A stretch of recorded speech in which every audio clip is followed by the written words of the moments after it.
Standing wave, इसकी equation भी देखेंगे, लेकिन पहले फील कर लेते हैं होता क्या। मान लो हमारे पास एक वेव इस तरीके से जा रही थी, इस तरीके से, और उसका रिफ्लेक्शन होता है यहाँ पर इस तरीके से, और वो वापस आती है। तो एक इधर जा रही थी, एक इधर आई थी, दोनों का सेम हमारे पास एम्पलीट्यूड है, सेम हमारे पास ओमेगा है, वहाँ पर हमारे पास स्टैंडिंग वेव्स बन सकती हैं। और ये जब स्टैंडिंग वेव बनती है तो हमारे पास होता है कि इस तरीके से आप देखोगे, न वेव आपको इधर जाता हुआ दिखेगा ना इधर जाता हुआ दिखेगा आपको। वो देख, रस्सी यूँ इस तरीके से ऊपर नीचे यहाँ पे थी, थोड़ी देर बाद वो सीधी हो जाएगी, थोड़ी देर बाद वो नीचे हो जाएगी, फिर थोड़ी देर बाद फिर से सीधी हो जाएगी, इस तरीके से होगी। हर एक पार्टिकल की बात करें तो पार्टिकल अभी भी इस तरीके से SHM करते हैं, अभी भी पार्टिकल इस तरीके से SHM करते हैं। लेकिन कुछ पार्टिकल्स होते हैं, जैसे इसका कोई एम्पलीट्यूड नहीं होगा, ये अब SHM नहीं कर रहा है, ये भी SHM नहीं कर रहा है, ये भी SHM नहीं कर रहा है, ये भी SHM नहीं कर रहा है।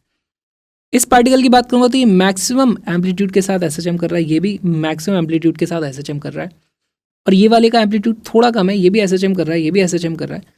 तो अब हमारे पास अलग तरीके से SHM यहाँ पर हो रहे हैं, सभी की ओमेगा वही रहने वाली है, लेकिन यहाँ पे हम कुछ चीज़ें डिफाइन कर देते हैं।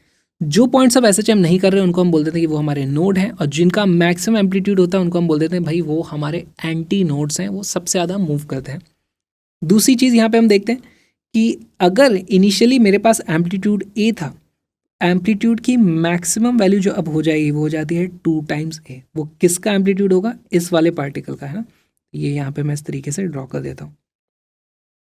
यहाँ पर हमारे पास और एक चीज़ है, इसको अगर हमारी वेवलेंथ की बात करें तो वेवलेंथ कितनी बड़ी होगी? यहाँ से यहाँ तक ये हमारे पास पूरी की पूरी वेवलेंथ थी, एक वेवलेंथ के बराबर, है ना, इस तरीके से। और ये जो है देखो, ये एक लूप जैसा दिख रहा है, तो इसको बेसिकली एक लूप लेंथ बोलते हैं। हमारे पास this becomes a loop length, और लूप लेंथ की वैल्यू हमेशा λ/2 के बराबर आ जाएगी।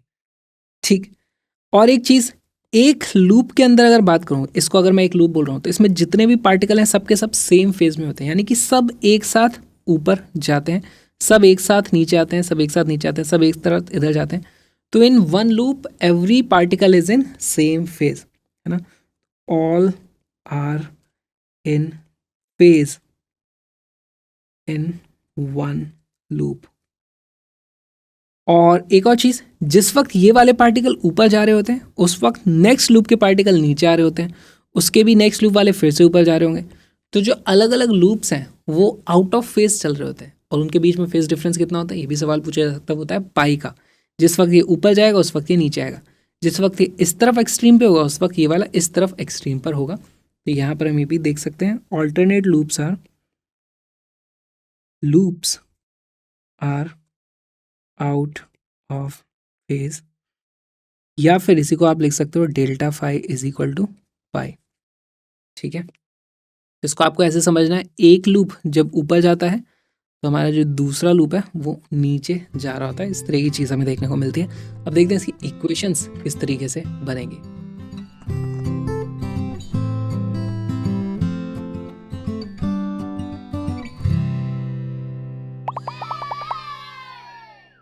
जब भी हमारे पास दो वेव होंगी तो उसमें होगा साइन के अंदर कुछ वैल्यू होगी ओमेगा टी माइनस के एक्स, है ना, जो इधर से जा रही है, जो ऑपोजिट साइड से आ रही है उसमें होगी ओमेगा टी प्लस के एक्स। तो यहाँ पे आप, अच्छा, साइन के अंदर है, इनको आप दोनों को ऐड करोगे तो आपको कुछ इस तरीके की हमेशा इक्वेशन मिलेगी, y is equal to 2a0, है ना। अगर इसका एम्पलीट्यूड a0 था, इसका भी एम्पलीट्यूड a0 था, तो 2a0 हो जाएगा, फिर साइन ऑफ के एक्स प्लस समथिंग और plus sign of omega T plus something. ये φ1 φ2 की वैल्यू अलग अलग आ सकती हैं, और ज़्यादा कॉम्प्लिकेटेड इनमें सवाल हमें करने नहीं होते। हमें यूजुअली जो इक्वेशन मिलेंगी वो इस तरीके की हो जाएंगी, y is equal to 2a0 sine के एक्स कॉस ओमेगा टी, या फिर कॉस के एक्स साइन ओमेगा टी। हमारे काम की बस इस तरीके की इक्वेशन है। और इनमें भी क्या डिफरेंस है? बस एक ही डिफरेंस है, इसमें ये डिफरेंस है कि x की वैल्यू 0 रखते ही साइन के एक्स पूरा 0 हो जाता है, यानी कि y की वैल्यू हमेशा 0 रहेगी x इक्वल टू 0 पे। इसका मतलब मैं क्या बोलूँगा, x इज इक्वल टू 0 पे मेरे पास एक नोड है ना। तो अगर मेरे पास इस तरीके से कोऑर्डिनेट सिस्टम है तो x इज इक्वल टू 0 यहाँ पर नोड रहेगा, बस मुझे यहाँ से ये पता चल रहा है। ठीक है, अगर y की वैल्यू आती है 2a0 cos kx sin omega T, इसमें मुझे क्या पता चलता है, x की वैल्यू 0 रखने पे ये वाली वैल्यू तो हो जाती है 1, ये वाली वैल्यू 1 हो गई, मतलब एम्पलीट्यूड मैक्सिमम हो रहा है, इसका मतलब x इज इक्वल टू 0 पर एंटी नोड है। तो इस तरीके की सिचुएशन हमें देखने को मिलेगी। x इज इक्वल टू 0 पे देखो एंटी नोड है, मैक्सिमम यहाँ पर SHM का एम्पलीट्यूड होता है। अच्छा, इन इक्वेशन को दोनों को ध्यान से देखो, इसमें जो kx वाली टर्म है वो इसके साथ क्लब हो रखी है 2a0 के साथ, ये एम्पलीट्यूड वाला फैक्टर है और ये SHM वाला फैक्टर है ना, इसके कारण टाइम के साथ वेरिएशन आता है। ये पोजीशन के कारण, जैसे यहाँ से इस पार्ट पे मैं चले जाऊँ, इस पर्टिकुलर x पे एम्पलीट्यूड की जो वैल्यू है वो मुझे पता चलेगा 2a0 साइन kx इस टर्म से, ठीक है। और उसके बाद उस एम्पलीट्यूड के हिसाब से वो पार्टिकल ऊपर नीचे हो रहा है, cos ओमेगा t टाइम के साथ ऊपर नीचे इस तरीके से हो रहा है। तो ये हम यहाँ पे समझते हैं, ये एम्पलीट्यूड वाला पार्ट हो गया, ये SHM वाला पार्ट हो गया, ये एम्पलीट्यूड है, ये उसके ऑसिलेटरी पार्ट हो गया, ये हमें समझना है।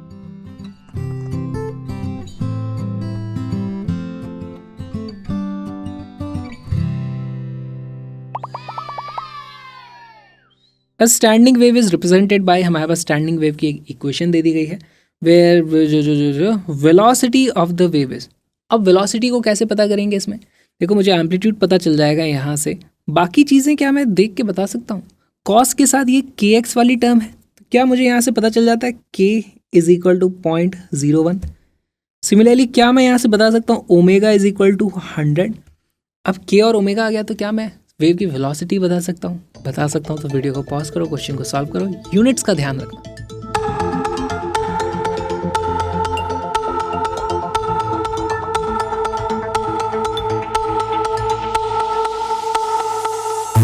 का करेक्ट आंसर है ए। हमारे पास देखो सारी की सारी ये चीज़ें एक्चुअली ऐसा यूनिट में है, क्योंकि ये जो x मल्टीप्लाई हो रहा है वो मीटर में है, तो ये भी हमारा पर मीटर होगा, है ना, हो जाएगा हमारा रेडियन पर मीटर, और ये है हमारी रेडियन पर सेकंड। तो यहाँ से हमारे पास वेलोसिटी आ जाती है omega upon k, which is equal to 100 divided by 0.01 which is equal to 10⁴ metre per second. Option A is our correct answer. सवाल में मॉडिफिकेशन किया जा सकता है, बताओ अगर ये दो वेव एक जैसी आ रही थी, उनसे स्टैंडिंग वेव बनी है, तो original amplitude of one wave कितना रहा होगा? तो मैं लिख सकता हूँ a0, जो ओरिजिनल रहा होगा वो रहा होगा हमारा a डिवाइडेड बाय 2 के बराबर, क्योंकि यहाँ पर हमारी इक्वेशन के हिसाब से 2a0 आता था, है ना, जो भी ओरिजिनल एम्पलीट्यूड होता था।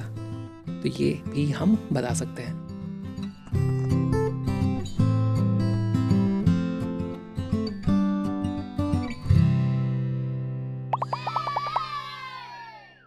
A wave of frequency 100 Hz is sent along a string towards a fixed end.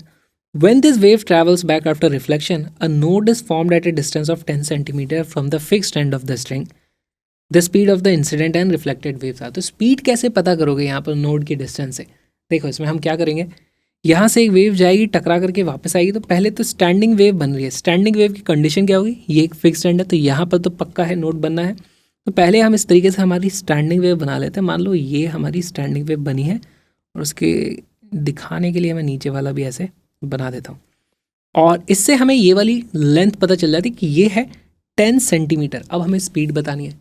Speed के लिए हमें चाहिए होता है v is equal to f lambda. Frequency हमें दी हुई है, कुछ बचा नहीं है। वीडियो को पॉज करो, क्वेश्चन को सॉल्व करो।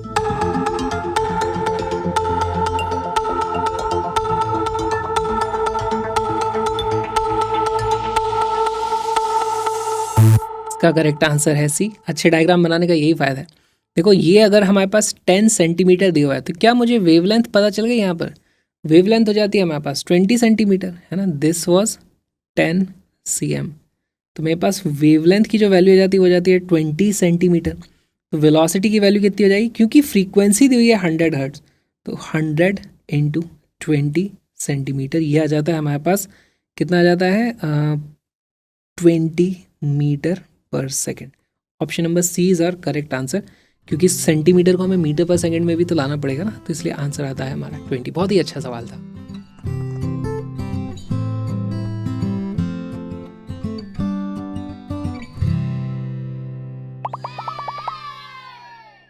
To travelling waves produce a standing wave which is represented by y। हमारे पास एक इक्वेशन दे दी है, the node closest to the origin in the positive x direction is at. तो ये आप कैसे पता करोगे? हमारे पास देखो यहाँ पर पहली बात तो x की वैल्यू कहीं पे 0 आपको लगानी पड़ेगी। लेट्स से ये हमारा ओरिजिन है, x इज इक्वल टू 0, और x इज इक्वल टू 0 पर नोड है या नहीं है कैसे पता करेंगे? अगर मैं x की वैल्यू 0 रख दूं तो यहाँ पर ये जो cos वाली टर्म है वो तो 1 हो जाती है, तो यानी कि y की वैल्यू यहाँ पर मैक्सिमम है। तो actually x is equal to 0 पे हमारे पास एक एंटी नोड है, यहाँ पर हमारे पास this is an antinode. तो अब मेरी स्टैंडिंग वेव किस तरीके की दिख सकती है, कुछ इस तरीके की हो सकती है, इधर पीछे भी हो सकती है, अभी हमें पता तो नहीं है यहाँ पे बंधा हुआ है कि नहीं, ठीक है। तो ये बन गई हमारी स्टैंडिंग वेव। हमसे क्या पूछा है, किस x पर हमारे लिए एक नोड आएगा। नोड की कंडीशन क्या है, यहाँ पर जो x वाला कंपोनेंट होता है ना, ये वाला पार्ट हमारे पास अगर इसकी वैल्यू किसी तरीके से 0 हो जाए तो पता चल जाएगा यार ये तो नोड है। अब वीडियो को पॉज करो, क्वेश्चन को सॉल्व करो।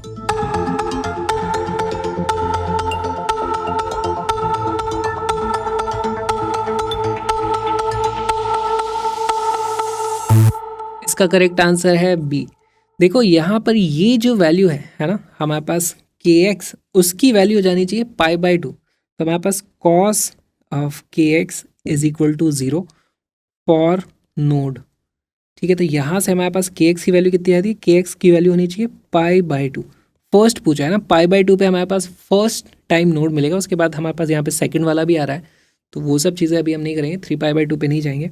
यहाँ से x की वैल्यू आ जाती है π/2k, पाई की वैल्यू होती है 3.14 डिवाइडेड बाई 2 इंटू के की वैल्यू क्या दी हुई है, 1.57 पर सेंटीमीटर, है ना। तो इंटू 10⁻², हमें और करना पड़ेगा, तो पर मीटर अब ये हो चुका है।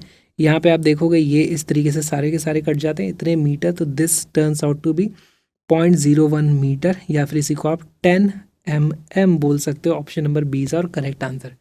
इसी चीज़ को करने का और एक तरीका देखो, यहाँ पर हमारे पास देख के ही पता चल रहा है मुझे फर्स्ट नोड जो आएगा, ये पूरी की पूरी यहाँ से यहाँ तक की वेवलेंथ है, ये है हमारे पास λ/4। तो मैं देख के ही बता दूंगा कि मुझे चाहिए x इज इक्वल टू λ/4।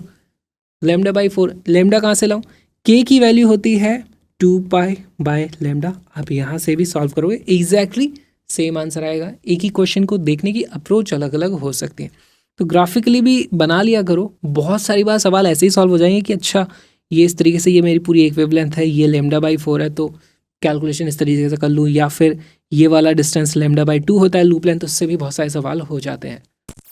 ये जो आपने छोटा सा वीडियो देखा है एक्चुअली एक छोटा सा पार्ट है एक बहुत ही प्यारे से क्रैश कोर्स का, जिसका लिंक डिस्क्रिप्शन में है। वहाँ पे हमने कंप्लीट फिजिक्स को कवर किया है बहुत ही कम टाइम में, सारे के सारे कॉन्सेप्ट, बहुत सारे प्रीवियस ईयर्स क्वेश्चन, सारी की सारी चीज़ें आपको मिल जाएंगी। Link is in the description, उसको जरूर देखना। कलरफुल PDF को वहाँ से डाउनलोड कर सकते हो।